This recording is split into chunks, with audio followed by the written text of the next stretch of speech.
how Akira caused the most iconic cyberpunk city. Let's get into it. And also, I love Cyberpunk, if you couldn't tell. I love that game to death. One of the most iconic anime ever created is Akira.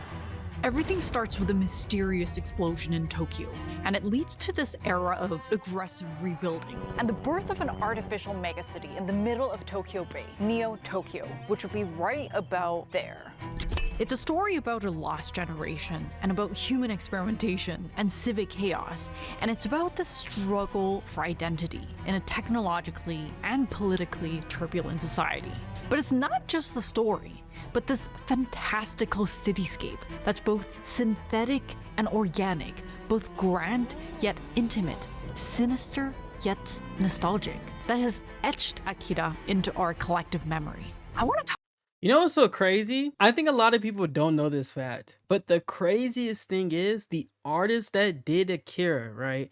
I think they passed away. I can't remember, but I think they passed away. A lot of studios wanted to create this style, right? That art, they can't. I don't think the artist passed away. I think the person who made the certain paints, if I remember correctly, it was certain paints that was used for Akira, but the person made it passed away and they can't do it no more because of course they don't know how the guy did it. And that makes it so cool and also pretty sad, but also very unique about Akira because it has the most unique color palette of any anime and also unique art style because of that one person that had the specific things to make Akira Akira. I always love when people find out that fact and be like, what? Really? I'm like, yep. And so it gives them a new perspective on Akira. It makes it be more appreciated. Talk about the origin of Neo Tokyo and the story of 3 different people separated by time and space, whose visions somehow led to the creation of this incredible world. A portion of this video is sponsored by LG. The creator of Akira, Katsuhiro Otomo, was born in Tohoku, which is a remote, scenic region in the northeast of Japan. But in the 70s, after high school, he moved to Tokyo. He said it was like being in a different era. For the first time, he saw things like student demonstrations and gangs and homelessness. And he was particularly fascinated by one subculture, the Bozozoku. Ooh, now that's something. I heard about this too, bro. I heard about it was the hugest well, not the huge the biggest inspiration, but it's one the big inspirations for Akira, especially the main character's design, his outfit too, if I remember correctly. I don't know about the bike, but I remember the outfit itself being based off of it, which is I'm not too shocked about. I think a lot of people who grew up in Tokyo around that time period created a lot of media that is inspired by the Bozoku and of course the Yakuza, depending on what media you consume. I digress. It's pretty cool. It's pretty cool. Biker gangs known for being loud and wild and driving recklessly on their custom bikes, which is kind of surprising coming from one of the politest cultures in the world. But it's actually a symptom of a society that evolved too fast. Really? It goes like this. After World War II, Japan experienced industrialization and urbanization at an insane speed, especially in places like Tokyo and Osaka. This led to what's known as the Japanese economic miracle, and it made Japan one of the fastest growing economies in the world at the time. There was a growing middle class, but there was also lots of people who felt left behind.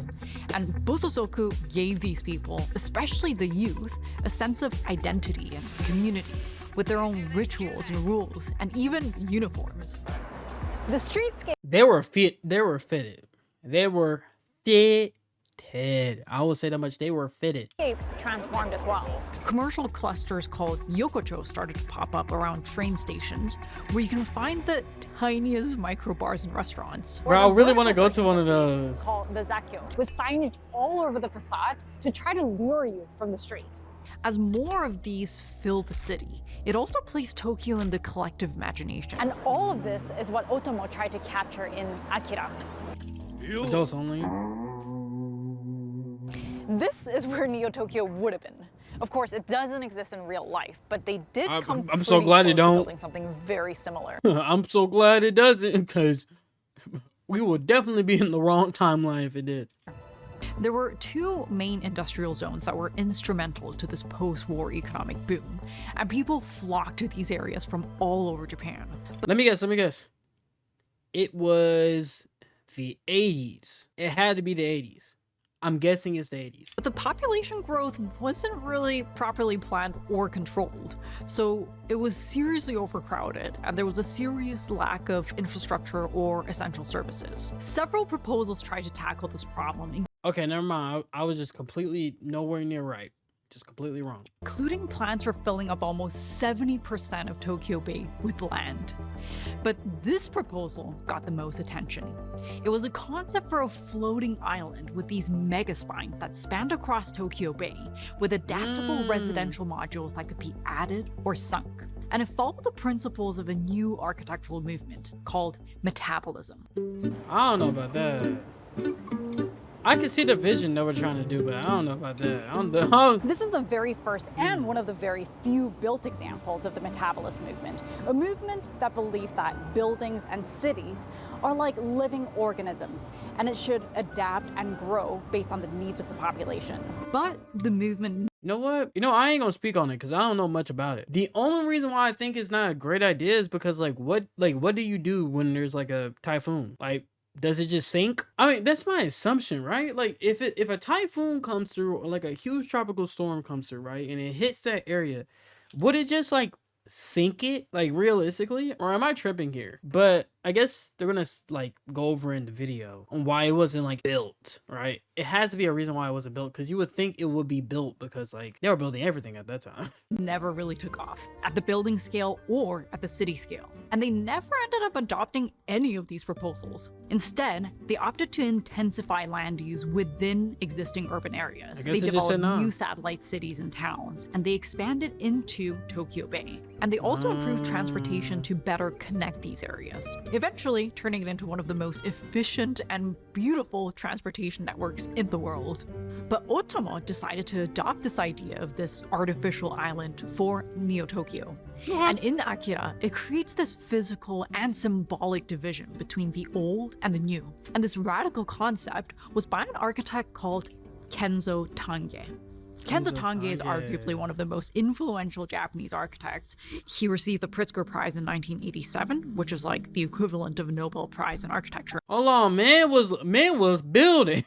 Man was making them designs. But you know what's so crazy though? If you really think about it, right? If they did go through with that design, the metabolism, like metabolistic design, right? The little thing, right? I feel like they would have eventually got to like something similar to Neo Tokyo. Not exactly that big, but I could realistically see it being like a small island with like some buildings, some corporations in that little sector. I could see it. Because like realistically, if it did go through and it was successful, right, then they probably would have kept on building more and more and more and saw like, okay, this is super successful, and continued to build. So it's kind of interesting to see that it's kind of like a hypothetical. Tange was born in Osaka in 1913. Then he moved to Hiroshima in high school in 1930, where he came across this drawing. A drawing by the Swiss architect Le Corbusier, who is considered to be the father of modernism. Modernism was a rejection of the past and all of these historical styles that came before it that they considered to be stuffy and inauthentic. It was this vision for a new democratic architecture that reflected the spirit of the industrial age by removing ornamentation and focusing on the function over form. Although this is how most architecture trained now, back then, this was pretty radical, especially in Japan, that pretty much had an unbroken tradition of architecture, which developed isolated from the Western world over thousands of years. Anyways, it was this that made Kenzo Tange want to become an architect. Later in his life, Tange would work at the office of Maekawa, who actually worked for Corbusier, and designed buildings that almost remind me of this perfect mid-journey blend of modernism and traditional Japanese architecture. Hold on. Hold on. That's not bad though. Like that is kind of fire. I ain't gonna lie though, when I look at some of these, man, our houses now are just boring. Now, I would say probably back then they were like, man, this is like the most amazing thing ever. But I feel like we're heading towards a road where people's like, all right, we're getting a little bit too modern. All right, we're getting a little bit too modern. We need to pull that back a little bit. All right. Architecture. So Tange learned from him, but he was even more radical since he was propelled by this post-war energy of needing to build quickly and efficiently while also having this desire to start fresh. He shocked everyone by designing buildings like this. And this and this. During a time when Whoa. buildings looked like this. For his Tokyo Metropolitan Government Building, which is one of the major landmarks of Tokyo. Apparently he took inspiration from Gothic cathedrals, but also from computer chips. And Computer chips? Huh? My brain can't really wrap around it. He took inspiration to build those buildings from computer chips. I don't know how to, that's interesting. It kind of makes the same logic as somebody saying, yeah, I got this building idea from my NZXT case. for the unfinished Olympic Stadium in Akita, that's where everything ends, the Yoyogi National Gymnasium served as the inspiration. In this case, not so much for the design, but for the symbolism. Makes sense. The Yoyogi Gymnasium was built in 1964 for the Tokyo Olympics, which was a huge deal at the time. It was the very first Asian country to host the Olympics, and it was just 19 years after the war. And so the Olympics really helped propel Japan into this period of high growth. In Akira, the bomb hits Tokyo in 1988, and roughly 31 years later, in 2019, they're selected to host the Olympics. But it actually happened in real life, remember? Before COVID, Tokyo was supposed to host the 2020 Olympics. Anyways, in both the real building and the manga, the stadium symbolizes Japan's revival and entry onto the world stage. The stadium was also first of its kind. Because Tange didn't want any columns between the athletes and the spectators, he created a suspended roof. And suspending a roof over such a large distance, although it had been done for bridges before, it never been done for buildings. It was inspired Makes by sense. the Phillips Pavilion by Le Corbusier, except it was about Whoa. 10 times in size. Whoa, I know. I know those builders were having a grandiose time. Imagine showing them the design at that time. So yeah, we're gonna need it to curve. Curve? What do you mean? You know, it's like a U. We gotta make it like sort of like a U, but not a U. I know they were scratching their head. It was like, bro, how are we gonna do this? Like how? And it evokes certain traditional Japanese qualities. But it's cool though. And it kind of reminds you of a Japanese pagoda. And standing Ooh, I here, sure do. Now this I'm thing thinking is about it. impressive. With Yeah, I can these see it. sweeping curves. I can see And it. I can imagine how it could have inspired Otomo, especially for that time. The difference is that in Neo Tokyo, it was full of colors. Colors that were incredibly vibrant, especially when you view it on my LG MyView monitor, who's also the sponsor of today's video. I was looking for a monitor that's big enough for when I'm doing research. Okay. You know what? I'll watch that. I'll watch that. Alright. That was a good ad read. Ad read. And also something we can use to review videos as a team. This 31.5-inch panel means I can have a double or triple or even quadruple views on it, and the 4K IPS display is super crisp with a wide color gamut, so it's become really useful for when we're editing assets that require color accuracy. It has lots of different options for connection, including a 90-watt USB-C port that can charge your laptop. It even comes with a full HD detachable webcam with a microphone and a privacy shutter.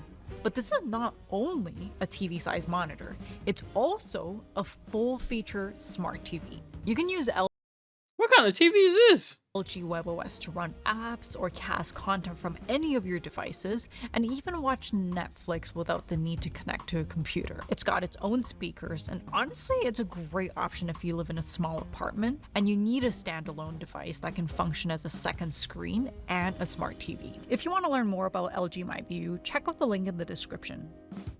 The production of Akira used 327 distinct colors, which is far more than the That is insane. 327 distinct colors. Do you not know how insane that is? It might not sound insane now due to like technology, but think of like the time period of them doing this. They had to do this by hand. So it wasn't like simple, like, oh, different blue, different green, hit the color wheel. No, they had to like legitimately get these colors, which is super crazy to think about. Like how much production went into this like anime film. And it's crazy to think that they didn't know how influential it would be like years later. They probably never knew. typical 100 to 150 used for that time. That's what I'm And saying. 50 of these colors were created specifically for the film.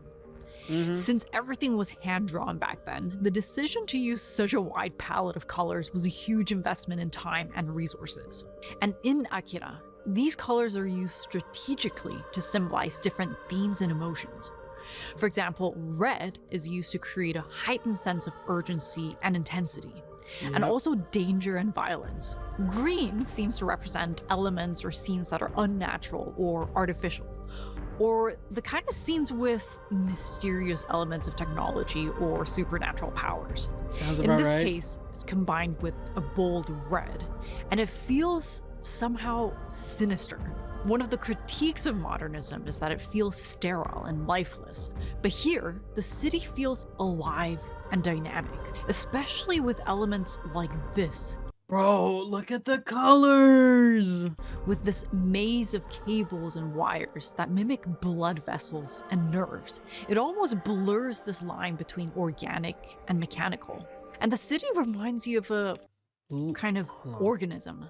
Look at those colors, dude. It is so well made. Oh my god. Like, correct me if I'm wrong. I'm really hoping that one day in the future, art classes study films like Akira. I don't know if they do that now. Someone can correct me if I'm wrong. This film, I know I'm like glazing the film a lot, but like this film not only was a huge investment at the time because like I said, they had over 300 like different colors, but like they had to do it by hand, and then they also had a deadline. So like the fact that this film had such a huge amount of investment, time, and commitment to eventually become one of the most influential films in anime history, not just based off the story alone, but just based off of the art, like artistic expression throughout this whole film. That is what makes Akira to me such a great film, because the story itself is really, really good. But I think a lot of people, when they watch Akira for the first time,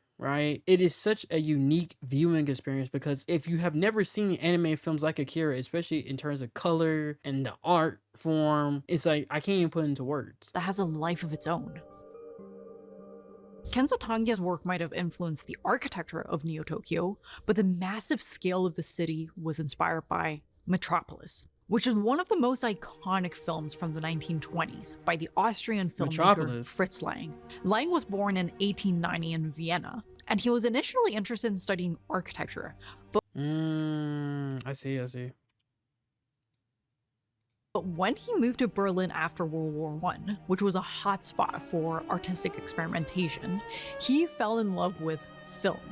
Then in 1924, Fritz Lang visited New York City. Of course. New York exploded in the 1920s thanks to innovations in steel and reinforced concrete, which allowed them to build much taller. This led to a population boom, and because Manhattan is an island, it grew even taller. He saw the skyscrapers and the factories and the energy, and he tried to capture all of this, but at a mega scale. Using set design and special effects that were insane for that time, he created the image of a megacity, which actually inspired movies like Blade Runner and Star Wars. What? I did not know that. What? I recently watched Blade Runner. Very great film. Loved it. One of those films where I highly recommend you need to check out, but you definitely do need to watch on the second time, and you also need to watch the right version, because there are 3 different versions of it. I digress. I thought Blade Runner was like inspired by a novel, Neuromancer, and it just became its own thing. That was my initial like thought of it. I didn't know this film was like they took like the aspects of it, the city itself, to make Blade Runner, which is pretty interesting to know. And when I'm looking at the film, I can see the connections. And of course, Akira and Neo Tokyo, with massive towers and sky bridges connecting color, different man. towers. Look at the And this color. constant backdrop of searchlights, which symbolize surveillance and control. But when you look at this detail right here, it actually tells the story of 2 very different cities. So Metropolis is a megacity with a very clear vertical separation, with the upper class at the top and the working class at the bottom, Sounds about right. operating this machine that keeps everyone afloat. So even though it's very tall, it's not really a multi-layered city. In Neo Tokyo, the skyways and rooftops are public spaces, meaning there's some sort of public path that bring people to the top. But in reality, this is not that common. Because skyways and buildings leading to the rooftops are privately owned, sometimes the access can be restricted to certain groups of people. Bro, you know what's so crazy though? Unironically, right? Akira, like some of like the cinematography shots and some of the shots in the movie and how things are placed, and like she said earlier, how it separates like the upper class and the working class. It is very funny. Well, not really funny, but it's kind of sad how that we're pretty much in the same route. Like it's pretty interesting when you really think about it, because like the working class is stuck at working at like the bottom level places, the factories. Like they're not really allowed to be at the high rises, the buildings that connect to the other buildings, and specific spots that are privately owned, that people who are working for these privately owned businesses are allowed to be in. You know what I'm saying? I'll put it like this. If there is a person who is working at a high position, seeing somebody who is in the working class in that privately owned like space that they're in, they kind of look at them kind of funny, like, why are you here? And the same thing applies to Akira. I think there's like a multi-layer like layered city in Akira where there's like a underground section. I can't really remember. It's been so many years since I watched the film. It's kind of separated where you have the high like spots where the government is and the politicians and the rich people are, and then you got like everybody else. And you can see like the different like systematically and socially how they're kind of like conditioned to be in these spots. And when you find somebody else in these different spots, they kind of look at you kind of funny, like, this is our space, or why are you here? Especially the people like the Bozozoku.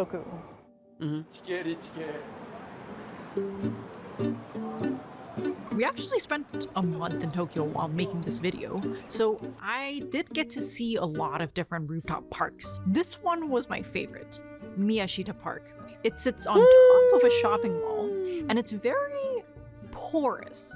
And by that, I mean, there's lots of different access points from the street, there's outdoor and indoor components, and the main public stairwell, it actually slices through the mall, and it stays open even after the mall's closed. Bro,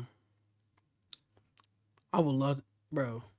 That's the dream spot right there, bro. I need to go there. And I've never seen anything like this here in Vancouver, so I thought this was a really successful example. But apparently it's pretty controversial with the locals, because this plot of land used to be a real public park before they built this shopping mall. Ooh. Oh, well, now I'm very mixed on it. But for me, this complex layering and this push and pull of different entities, all within this intense density, and somehow everything works. You can kind of get lost and you can get pulled into a million different directions, and there's layers to the city that you will never fully understand. And for me, this is what makes a city so interesting. A city is a thing that you cannot confine. It's an object that extends its shadow beyond its limits. I will also say this too. It's kind of interesting that a lot of films that like have like cyberpunk settings, right? Always take inspiration from places like Tokyo or like sometimes Seoul, maybe Hong Kong, because their architecture was kind of, I wouldn't say forced, well, I would say technically forced to evolve and to change.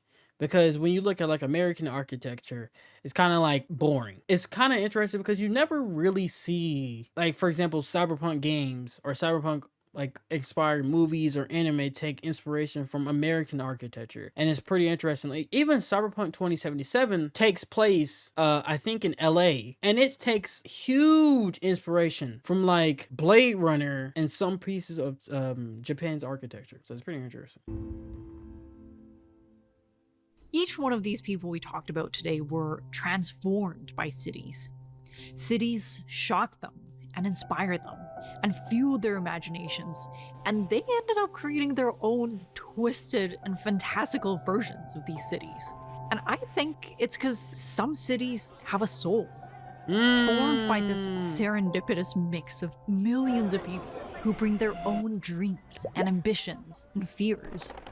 And when they collide, some way, somehow, it can create something extraordinary.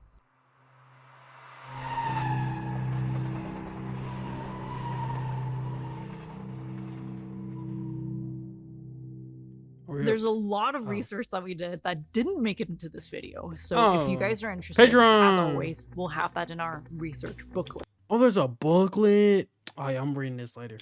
We also consulted these books, which are both really great. We also generated tons of custom graphics for this video, and we decided to put them into t-shirts. If you guys are interested, everything is in the description. So what do you guys think? Have you ever felt like a city had a soul? Let me know in the comments. Pretty cool, pretty cool W video. That was actually very informative. I really did enjoy that. That was very informative. That was a clap it up. Clap it up, clap it up. That was a really good video. Really good video. I enjoyed that. WWW.